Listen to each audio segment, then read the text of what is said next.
Welcome to a new edition of the Neon Jazz interview series with New York City jazz saxophonist Sherman Irby. We caught up with him in mid-April 2020 during the Coronvirus Lockdown to talk about this strange new world void of live jazz. He talked about a lot. His latest 2020 CD with the jazz at Lincoln Center Orchestra, Inferno, and his beginnings in Tuscaloosa, Alabama were key. He found his musical calling at the age of 12, and in high school he played and recorded with gospel immortal James Cleveland. From there, he got into jazz and never looked back. He's got great stories. Enjoy. Yeah, I think it's gonna be a year till we, at least till January, till we find some kind of footing. Yeah, I think that's kind of what I'm hearing. You know, a lot of gigs have been canceled through the end of the year, and there's just been a lot of uncertainty. And I think that's been kind of the caveat of all of this, is that there has been such a level of not knowing what's going on. But, you know, it forces us to come up to, you know, the face of reality, that digital reality, just like the record companies did. Okay, things are going to be given away for free. This is what's going to happen. Record sales are not going to mean the same as it did. So we just have to figure out how to make money in this kind of space. We're going to have to do the same thing. Well, the recording industry has been doing that ever since, you know, cassette tapes and CDs came out. The industry bemoaned that it was going to die, and it never did, and it actually surged and got stronger. So one way or another, as far as I'm concerned, and I'm biased, but I believe that I have a good backbone for this, I find jazz musicians to be some of the finest human beings on the planet, not just artists, but human beings. And the level of innovation and just survival, no matter what the circumstances. Because when we talk about jazz, this isn't an artistic realm where people are making tons of money unless you're real high up the food chain. You're talking about people that do it because of love. And when you have love, that's survival. And that's what this time is. Right now we're living improv. No one's doing what they're usually doing, and we're living what jazz musicians do every night on stage. So, and getting through these ups and downs, what masters of that? Yes, you guys are masters of that. And I've learned to appreciate that because, I don't know, man, it must have been like a month ago or so, and I've been doing interviews for a long time, getting up to about 1,000 interviews. And I was just looking around and thinking about how many things happen in life that will never happen again. I mean, little things to catch a bird, or a kid picking up a basketball, or, you know, you guys picking up your instrument. It's never going to happen the same way again. And that's exactly what jazz is every single time. It is the uniqueness of life. No matter how much you Bill Murray and Groundhog Day it, there's going to be a shade that's off. It's not going to be the same. Ever. That's right. It's going to be different every single time you do it. But at any rate, man, I've been really wanting to reach out and talk to musicians during this time. I think it's a good oasis to kind of, you know, get into something that you love, and that's music. I did catch Quentin on 60 Minutes the other night. I don't know if you caught that segment. I haven't seen all of it yet. I saw little bits and pieces of it. Well, the one thing which is strange is to just see him on stage at Jazz in Lincoln Center and empty seats, and he was even not sure when all of this was going to come about and kind of the survival. But he asked about Ellis and said, what would he tell you? And this was poignant. It was something that it just shook me. And he just said, what are you going to do? What are you going to do? That's it. You know, during this time, it's not talk about what we're going to do. What are you going to do? And that's the thing right now. It's like we're at a point where you got to say, what are we going to do? So I guess that's my first question to you is, what have you been doing during quarantine? What's kind of been something that you've done to keep yourself strong and focused? The one thing, I had a project that I started about a year ago, commissioned for Jazz in Lincoln Center that was supposed to be premiered the third week of April. Of course, that's not happening. But that wasn't going to stop me from completing the music. So for the first 2.5 weeks of the quarantine, I was able to finish the work. It's a full concert based on the universe and just all the beautiful, strange things in the universe called musings of cosmic stuff. The show is going to be called Supernova, but we're not doing the show. But again, it's music that I've been slating to write. So why would I stop writing? You know, when you have time like that, you utilize that time to push forward. So that's one of the things that I did. I just kept going while I was home to keep myself busy and to acclimate myself being home to do and having the time to do stuff instead of like I was on the road writing while in between concerts, on the bus, you know, when I get to the hotel room for like 2 or 3 hours and jump right on the computer to start writing. I had time.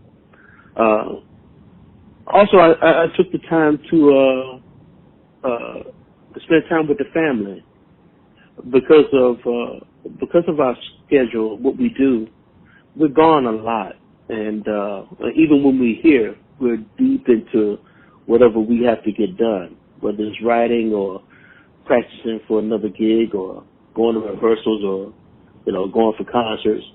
And so I said, let me spend some time with the family. So we'll need the time. You know, these are the little small blessings that can, you know, that come in times when it seems like it's crazy right now. The other thing is to practice. When you're playing all the time, you don't get a chance to practice all the time.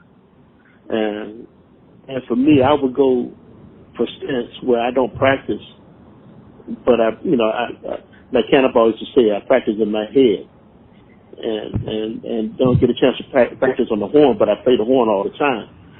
Well, I've been taking the time to really dive into to work on the things that I am not that good at, working on my doubles, taking the time to really do those things so I can be prepared for when we do start playing again and start doing concerts. I will be a better musician by the time I get out there. And I guess the other thing is to plan. Take the time to think about, you know, what is my 5-year goal? What is my 10-year goal?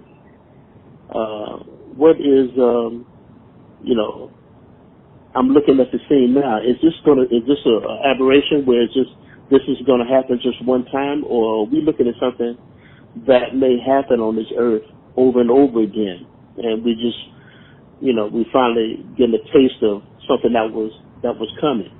We may see this kind of virus again. So we saw 9/11 and how 9/11 changed the way that we traveled, the way gigs were, the cost of living and traveling and being a musician. Now we see the COVID thing. Now that's going to change everything else. So I get a chance. I've been taking the chance to like observe what is going on and try to plan ahead for what these next few years are going to be like. This next stage, you know, it's scary but it's exciting at the same time. You know? Yeah, right. Yeah, I guess anymore. I've noticed the older I've got, the only thing that I can rely on is that it's always going to change, man. There's no consistency. There's nothing but just change. That's all there is to it. You think about what the musicians went through when World War I and World War II started. Yeah. You know, how things changed in the country. Those who used to travel abroad are not traveling abroad anymore, or they're going as representatives of the government. You think about what musicians went through during the Depression. That was the time when jazz started to flourish, when people really wanted something to make them feel happy. You know, that may happen again like this. Don't particularly know, but it's interesting to see. But for whatever it is, I want to be prepared for it. I want to be caught off guard, and I want to utilize this time that I have. If I have the next couple of months to be at home, if I have to stay in quarantine, if I'm not practicing on my instrument and working on writing and things like that, you know, I'll be doing myself a disservice. So, this is, you know, I've been preaching for a long while about time management. I talk about it all the time with kids and other musicians. This is part of it. Imagine in this time and make sure we use it for our betterment. Absolutely. Yeah, the one thing I realize is that, bebop came out of a time in America when there was a lot of bad things going on. I mean, economic, racism, things that were rampant, and an idiom that changed the world came out of that, and that's just one thing that's going to be a part of this too, out of extreme measures to keep everybody alive.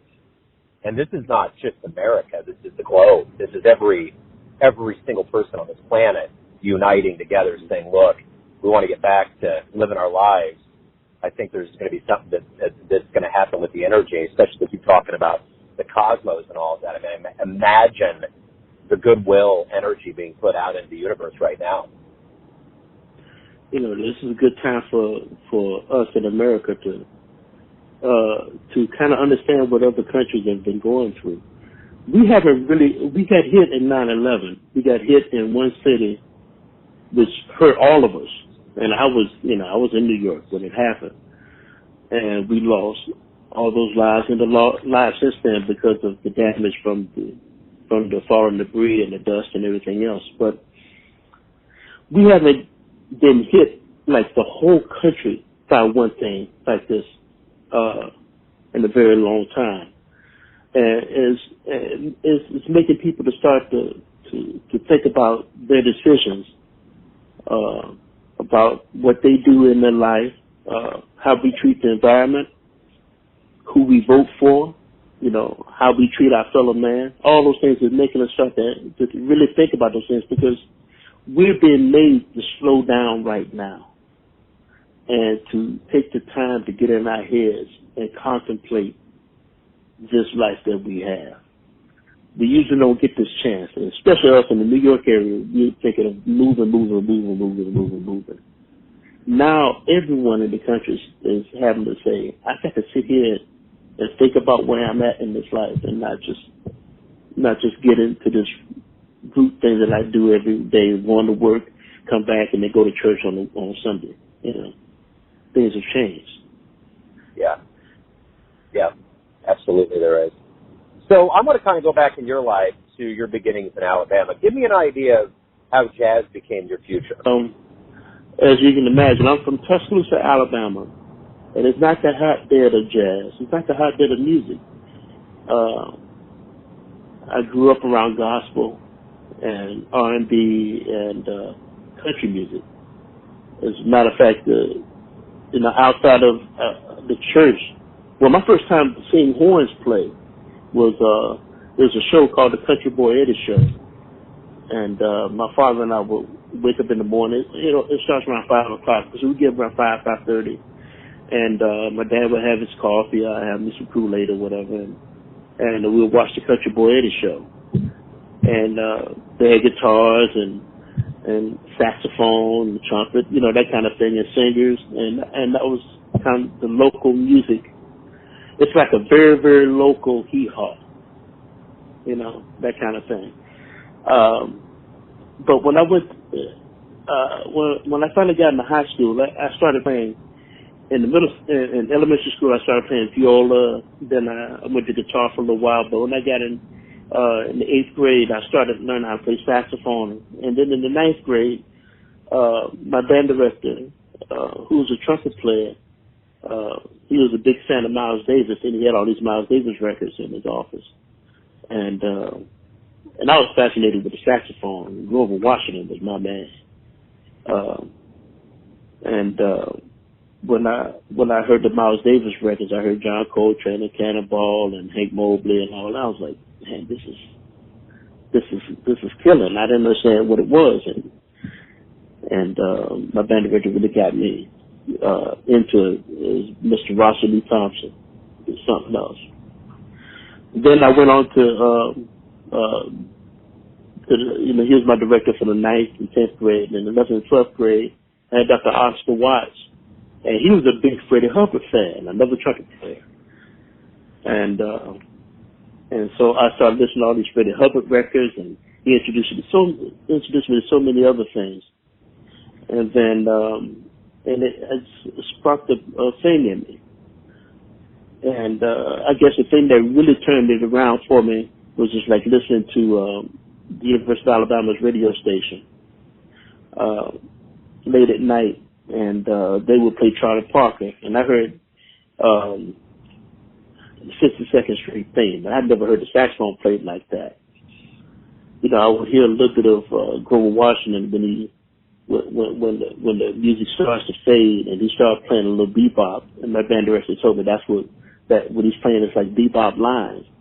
But when I heard Charlie Parker, then I knew that's what I wanted to do. So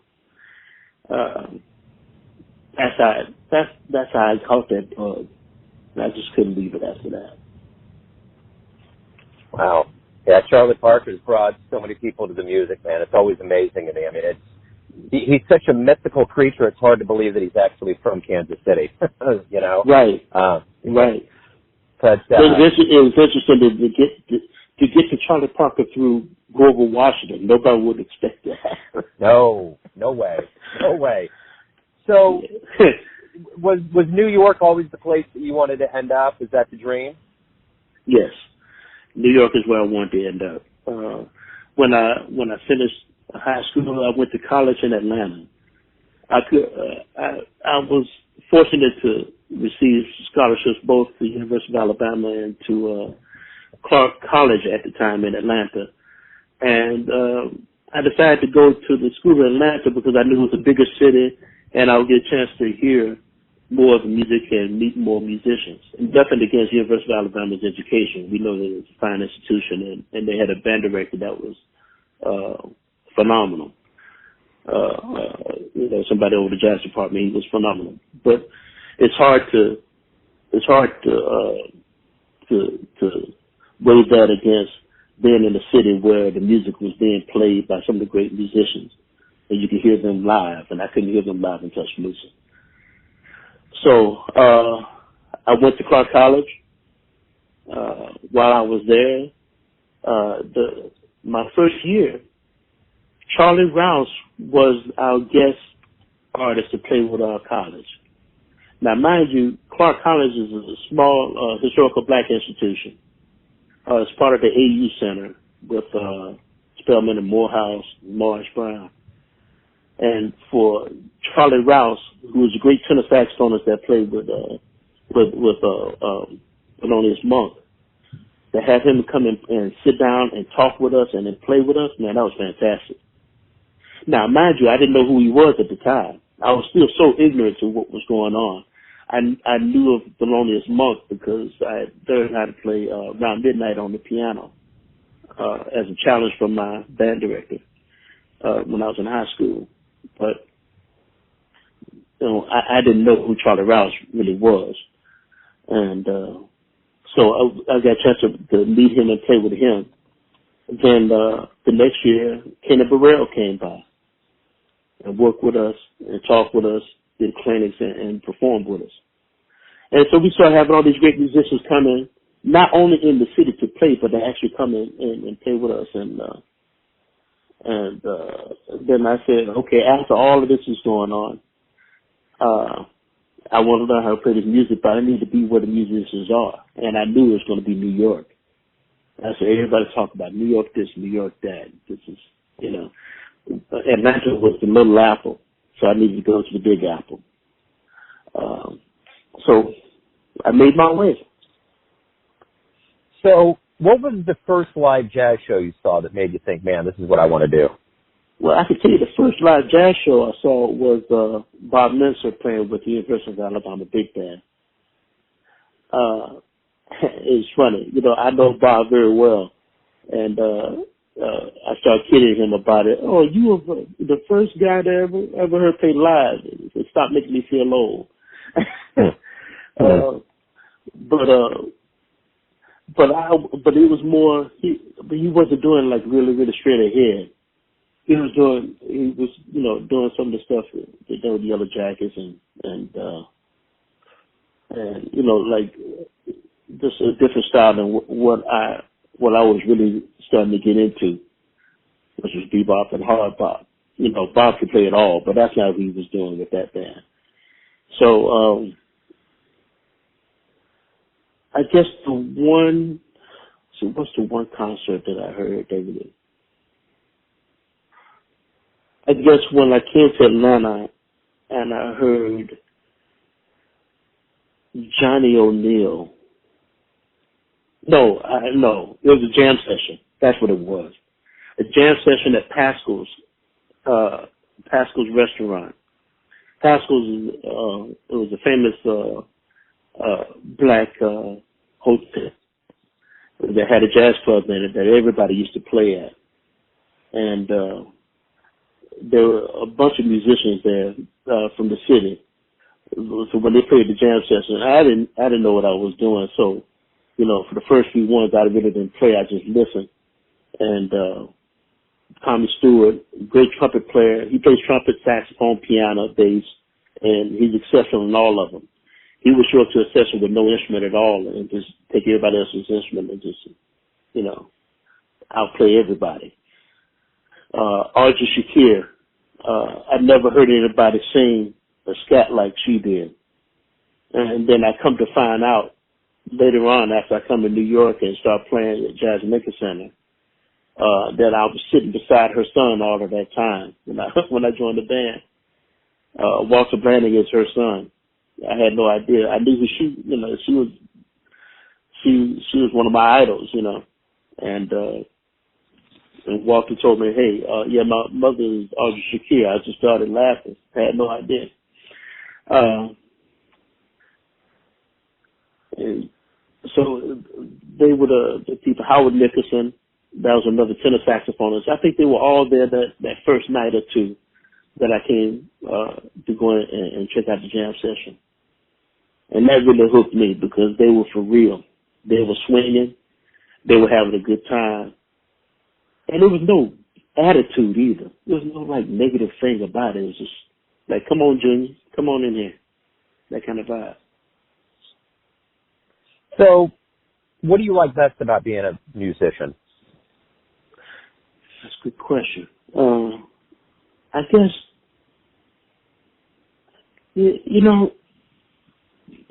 I think that what I like the most about being a musician is that I'm able to express myself, to have an opportunity to express my true feelings about things through my horn, or even through my writing. When I don't have the power or the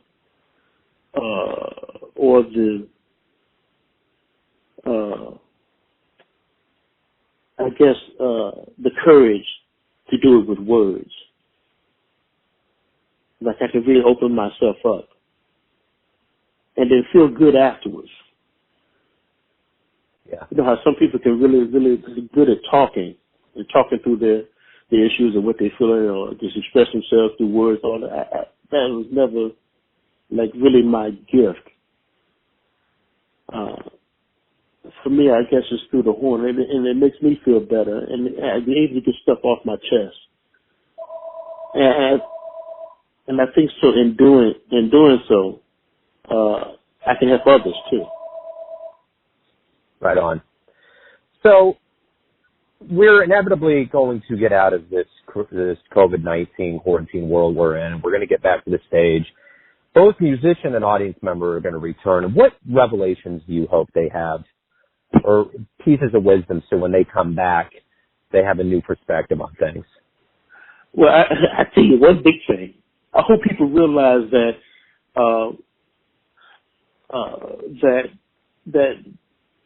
satisfaction cannot be found at the end of a remote and watching a screen all day. The joy and satisfaction in life would be by coming outside to get around other people and experience something that you can't get that through watching TV. The importance of going to hear a concert as opposed to watching it. Because right now, everybody's watching everything on TV. You're not feeling the vibration from a drum going through your body as the drum is being hit live through the air. You're not feeling that where you would feel it at a concert, especially at a club. Sitting beside people, the vibration, the spiritual vibration that you would get in a room with 150 people listening to Kenny Barron play some of the most beautiful piano you want to hear. I hope they miss it while we're in this time. So when we get out of this time and say, hey, I need to go and check this out. Let's go to a play. Let's go to a Broadway show. Let's go to a small show off Broadway.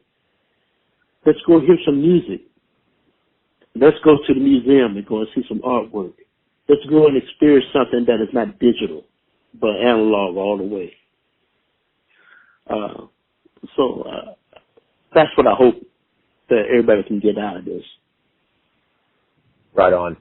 My final question to you is this. Everyone has a perception of you, your family, your friends, your fans, but you're living your life. Who do you think you are?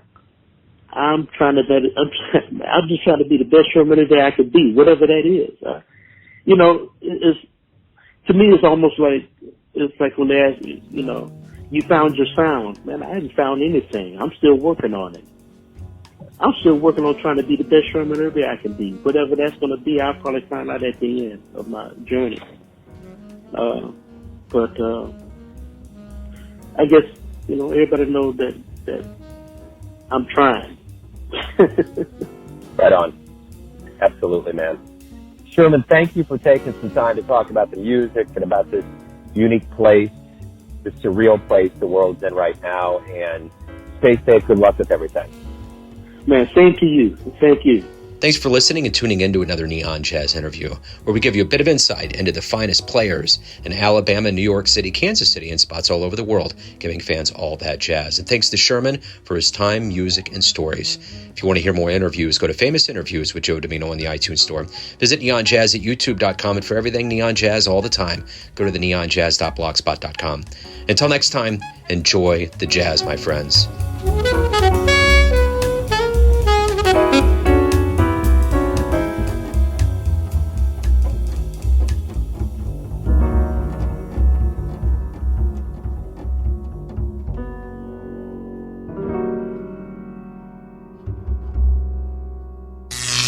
Neon Jazz.